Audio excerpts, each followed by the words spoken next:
Je m'appelle Isabelle Garcia. Je m'appelle Isabelle Garcia. Denis Bortis. Antoine. My name is Suzanne André. Charlotte. My name is Luigi. Jane Ireland. Juliette. Florentin. Alors, je m'appelle Jean. Alain. Antoine. Floriane. J'ai 23 ans. 25 ans. 54 ans. 22. 33. J'ai 23 ans. 21 ans. 78. J'ai 20 ans. 37 ans. 25. 32 ans. J'ai presque 70 ans. I'm a little bit old. I'm a grandma. Je suis d'origine espagnole et française, surtout européenne. Je viens d'Espagne, je suis espagnole. Je suis français. France. I come from Italy. Alors, je suis franco-suisse, je viens de Genève. Je suis née aux États-Unis. Je suis devenue citoyenne française en 1970. Et puis maintenant, j'habite avec mon mari en Danemark. Donc, je viens de 3 pays. I come from Melbourne, Australia. Je viens de Roumanie. Je suis étudiant Erasmus ici à Reims. En ce moment, je suis en Master 2 droit européen à l'Université de Reims. Et en parallèle, je fais un service civique au tribunal. Retraité. Je travaille dans le médical en service de cancérologie. Je suis étudiant à Sciences Po. Je suis œnologue. Je suis étudiante. Actuellement, je suis assistante des langues. Maintenant, je suis retraitée. Je travaille sur des projets européens pour la ville de Reims. Quand j'avais 18 ans, je suis partie pour faire un Erasmus en Allemagne. Je suis restée 10 mois. Puis, je suis encore retournée en Allemagne pour faire un stage. J'ai aussi habité au Canada et je me souviens que quand j'habitais au Canada, quand j'ai rencontré d'autres gens, je disais d'abord je m'appelle Lisa, je suis européenne, je viens d'Europe. Je disais ça pas mal de fois et c'était pas... D'abord je pensais à l'Europe et puis je pensais à l'Espagne. J'ai fait plusieurs fois le tour d'Europe en voiture. C'était des expériences très intéressantes. J'ai aussi fait un voyage à vélo. Je suis allé de France jusqu'au Liechtenstein à vélo. Ce qui me plaît le plus dans l'Europe, c'est d'être à la fois la proximité entre les différents pays, mais à la fois les vraies différences culturelles, mais quand même un certain nombre de points communs. De toute façon, oui, la libre circulation, ça c'est une valeur claire et nette. C'était un échange linguistique, c'était quand j'étais en 3e. Donc je suis partie en Espagne pendant une semaine. C'était très enrichissant d'apprendre du vocabulaire, apprendre à communiquer avec une autre personne qui a une culture différente et pouvoir s'exprimer sur ça en fait. J'ai voyagé un petit peu en Europe. Mes plus beaux souvenirs, évidemment l'Espagne, parce que ça me prend un peu au trip et que c'est un petit peu les origines aussi. Et l'Italie. Et j'aime beaucoup les vieilles pierres et j'ai trouvé Florence, pour moi c'est magnifique. Moi ça m'apporte de voir autre chose, de connaître une nouvelle culture, vraiment de s'imprégner, de voir comment on vit ailleurs et peut-être de se remettre en question aussi dans nos propres vies, chacun. Je suis président de ESN Reims. Donc je suis amené par mon travail à rencontrer beaucoup d'étudiants Erasmus tout au long de l'année, que ce soit par des événements pour les accueillir, jusqu'à la fin pour faire des soirées, pour faire des fêtes ensemble, mais aussi pour plein d'aspects de la vie quotidienne des étudiants Erasmus. Je n'ai pas été amené à voyager beaucoup pour mes études, mais je voyage moi-même personnellement. La semaine prochaine, je pars en Allemagne, rejoindre ma petite amie qui vit à Hambourg. Je passe en Espagne, en Italie régulièrement. Donc mon expérience vis-à-vis de l'Europe, c'est surtout à travers des programmes et à travers des voyages. ESN, ça me donne des amitiés, une ouverture d'esprit. Une de mes expériences européennes, c'est lié à la France et à l'Allemagne. J'ai eu l'occasion de faire mon service militaire qui était obligatoire à cette époque. Ils m'ont envoyé dans la forêt noire, si vous voulez, bien sûr. Et donc je me suis retrouvé, un peu malgré moi, en Allemagne. Il faut remettre ça quand même, 1960, la guerre c'était quand même il y a 15 ans. Ce que pensaient les Français des Allemands, c'était pas très positif du tout. Et on a été très étonnés de découvrir un pays plutôt ouvert, plutôt cultivé, avec des beaux paysages, avec des contacts avec les gens très faciles.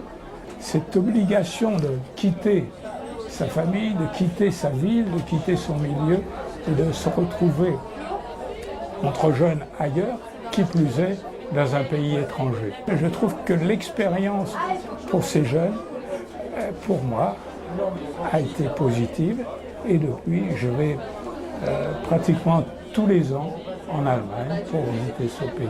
I came here on a holiday, well, not a working holiday for 1 year, and I was Suzanne Hammett then. I met someone very nice called Didier, and now I'm Madame Andre. I think Europe is the most wonderful place to live. As an Australian student, everyone learns a little bit of French, a little bit of Italian, and a little bit of German. And we study history. We know a lot about the history of Europe, the involvement of the countries, the First World War, the Second World War, and bearing in mind that a lot of Australians came to fight in France during those wars. And it's always the desire of Australians to come and visit Europe, especially France. They want to have the baguette, they want to ride the bike, and they want to see the Frenchman with his hat. J'ai fait mon Erasmus l'année dernière, je suis partie en Italie 1 an à Pise. Et l'année prochaine, enfin non, en juin, je fais un stage Erasmus à Florence. Ça m'a apporté une ouverture sur les autres, être plus ouverte et plus de responsabilités, donc être plus autonome. J'ai grandi. J'ai eu la chance de pouvoir visiter pas mal des pays européens par notre travail. Et donc, puis on continue à participer à des réunions au niveau européen. Et donc, l'Europe est très important pour nous. I did my Erasmus exchange in Portugal in Lisbon. This experience has been really incredible for me, and I suggest to everyone has the possibility to go to take the chance of doing this experience. I feel Italian, of course, but I feel a little bit a citizen of Europe and of the European Union.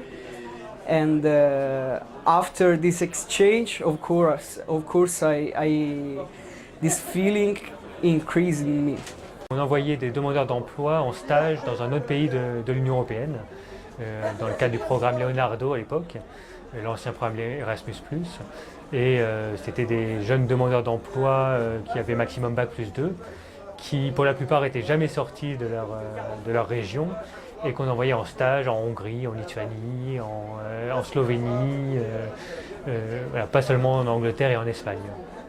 C'était plus de voir les jeunes revenir après leur mobilité, de voir qu'ils avaient pris confiance en eux, qu'ils avaient appris une nouvelle langue, qu'ils étaient prêts à repartir aussi à l'étranger, qu'on des fois leur proposait un travail après le stage. C'était ça la partie la plus enrichissante, et vraiment de voir les jeunes à leur retour. Je suis né dans un pays qui n'est pas dans l'Union européenne, mais qui a la chance d'être dans Schengen et de quand même participer un peu au projet.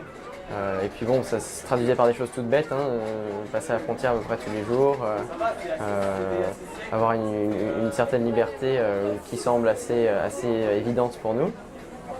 Et puis quand je suis arrivé ici à Reims, plutôt dans mon engagement avec les jeunes européens, où alors on a fait pas mal d'actions dans la ville même, et puis aussi au travers d'un jumelage avec les jeunes européens à Sarrebruck. Et je pense que ça m'a un peu exacerbé dans ma volonté de militer pour l'Europe dont on a besoin aujourd'hui, je pense, plus que jamais. C'est l'éruption du fameux volcan en Islande qui a paralysé tout le trafic aérien, et j'étais en déplacement professionnel en Finlande à ce moment-là, à Helsinki, et j'ai pas pu revenir. Tous les ferries, toutes les voitures de location étaient prises, donc j'avais plus trop de solutions.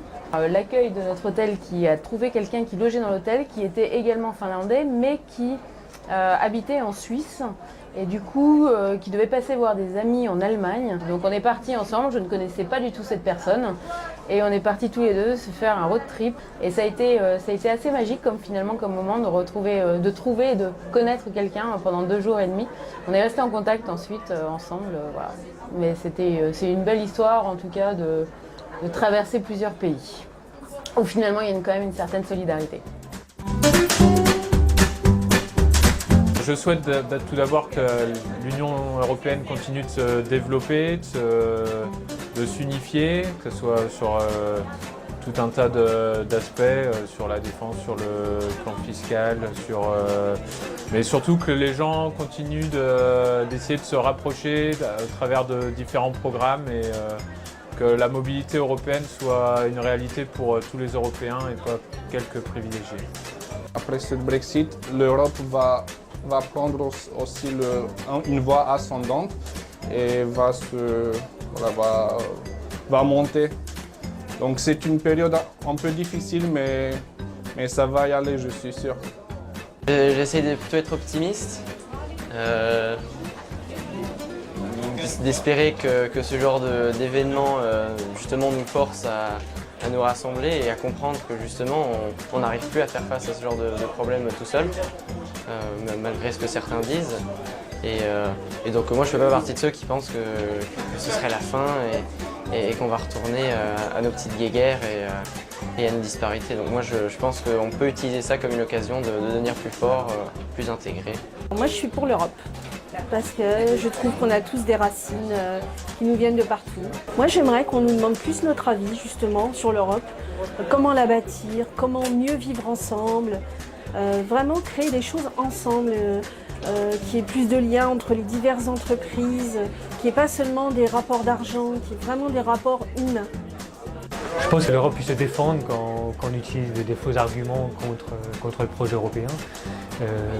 Et puis aussi un projet qui puisse rassembler tout le monde et auquel les gens puissent s'identifier pour voir où ça va et dans quel sens.